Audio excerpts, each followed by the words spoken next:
Hasil imbang lawan Real Betis bikin Barcelona frustrasi. Hasil imbang tersebut membuat Barca asuhan Hansi Flick memperoleh 67 poin, unggul 4 poin dari rival mereka Real Madrid yang kalah 2-1 di kandang sendiri oleh Valencia beberapa jam sebelumnya, sementara Real Betis naik ke posisi kelima dengan 48 poin. Tuan rumah semakin termotivasi oleh kekalahan mengejutkan Real Betis dan mengawali pertandingan dengan baik, ketika Gavi membuka skor dari jarak dekat memanfaatkan asis brilian Ferran Torres 7 menit setelah kick-off. Namun, Nathan menyundul bola hasil tendangan sudut untuk menyamakan kedudukan pada menit ke-17, dan meskipun mereka mendominasi, Barca tidak dapat melewati kiper berusia 38 tahun Adrian, yang kemudian melakukan serangkaian penyelamatan untuk membuat tuan rumah frustrasi. 1 pertandingan berkurang, 1 poin bertambah, kata pelatih Barcelona Hansi Flick dalam konferensi pers. Itu hal yang baik. Tentu saja di babak pertama kami membuat terlalu banyak kesalahan, tetapi kami juga menciptakan peluang. Di babak kedua, hasilnya jauh lebih baik. Di babak kedua kami mencoba untuk mendapatkan hasil yang lebih baik.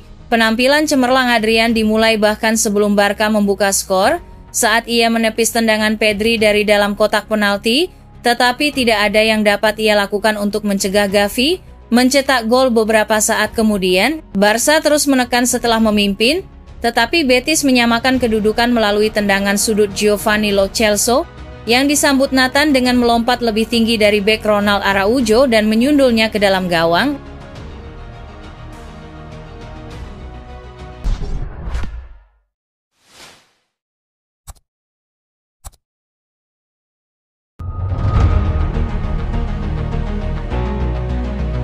Barcelona sepakat perpanjang kontrak Lamine Yamal di bulan Juli.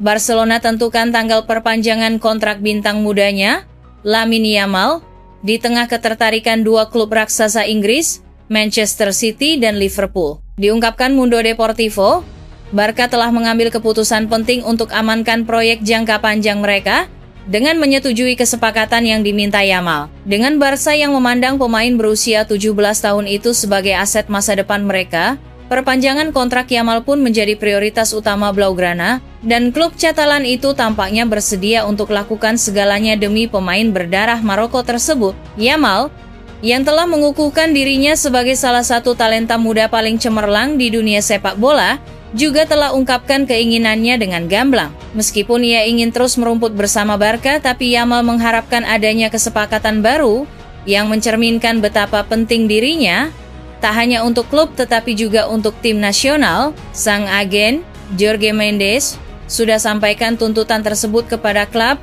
dan Barcelona menanggapinya dengan positif. Blaugrana sadar betul Yamal bukan lagi sekadar pemain muda berbakat yang menjanjikan bagi mereka, tetapi ia merupakan pemain internasional, pemain inti reguler, dan seseorang yang diincar banyak klub papan atas di seluruh Eropa. Mengingat hal itu, Yamal yakin kesepakatan mendatang akan membuatnya berada di antara para pemain dengan pendapatan tertinggi di klub Catalan itu, sebuah pandangan yang kabarnya juga dianut para pimpinan Barca. Karena itulah, Deco menggolongkan Yamal sebagai calon pemimpin di ruang ganti, bersama para pemain bernama besar lainnya, dan karena itulah ia siap menempatkan Yamal ke dalam golongan pemain dengan gaji tertinggi di klub mereka.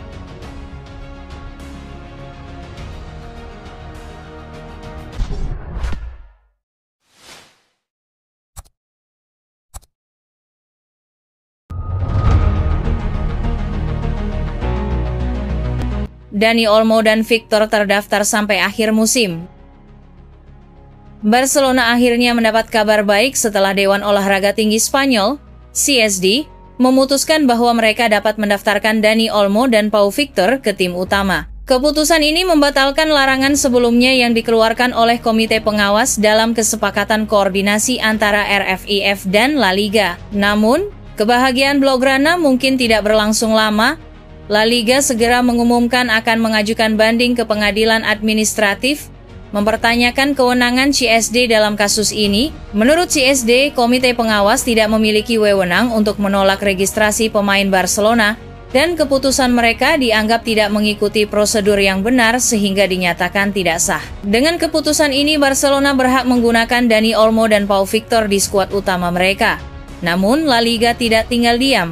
La Liga tetap bersikeras bahwa sistem La Liga Manager secara otomatis menolak registrasi pemain jika klub tidak memenuhi syarat finansial. Mereka juga menuduh CSD melampaui kewenangannya dan mengkritik cepatnya pemberian putusan sementara yang menguntungkan Barcelona pada Januari lalu. Sementara itu, Barcelona dapat bernapas lega karena Dani Olmo dan Pau Victor secara resmi diizinkan bermain. Namun, situasi Olmo sedikit rumit karena ia sedang menjalani rehabilitasi dari cedera yang diderita saat melawan Osasuna akhir bulan lalu. Barcelona berharap sang gelandang bisa pulih tepat waktu untuk leg kedua Liga Champions melawan Borussia Dortmund pertengahan April ini. Jika banding La Liga dikabulkan, Barcelona mungkin harus kembali berjuang untuk mendaftarkan pemain mereka.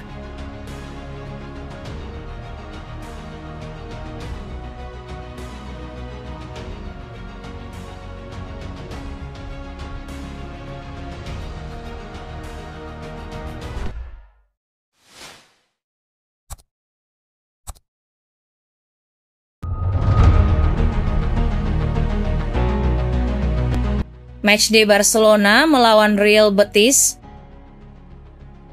Barcelona dan Real Betis akan bertemu di Estadi Olympic Luis Companys pada pekan ke-30 La Liga 2024-2025. Pertandingan Liga Spanyol antara Barcelona versus Real Betis ini dijadwalkan kick-off Minggu, 6 April 2025, jam 2.00 WIB, live streaming di video. Barcelona memimpin klasemen, sedangkan Betis mengintai zona Liga Champions dari posisi ke-6. Mereka tentu bakal sama-sama mengincar kemenangan. Pasukan Hansi Flick tampil luar biasa sepanjang musim ini, terutama dalam beberapa pekan terakhir. Barcelona mencatatkan 9 kemenangan beruntun di La Liga dan 7 kemenangan berturut-turut di semua kompetisi. Keunggulan 3 poin atas Real Madrid membuat mereka sangat termotivasi menjaga momentum. Namun, Real Betis bukan lawan sembarangan, terlebih dengan performa impresif yang mereka tunjukkan dalam 6 laga terakhir.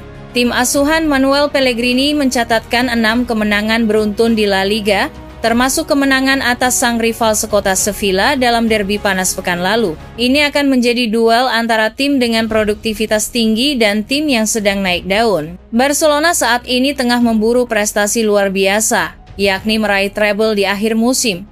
Selain memuncaki klasemen La Liga, mereka telah melaju ke final Copa del Rey dan juga masih bersaing di Liga Champions. Kemenangan 1-0 atas Atletico Madrid di semifinal Copa del Rey pada tengah pekan lalu memperkuat ambisi mereka. Secara ofensif, Barcelona sangat produktif musim ini. Total 82 gol dalam 29 pertandingan Liga menegaskan dominasi mereka di lini serang, unggul 20 gol dari Real Madrid. Hansi Flick kini harus menjaga konsistensi timnya di tengah jadwal padat menuju akhir musim. Barcelona saat ini tengah memburu prestasi luar biasa, yakni meraih treble di akhir musim.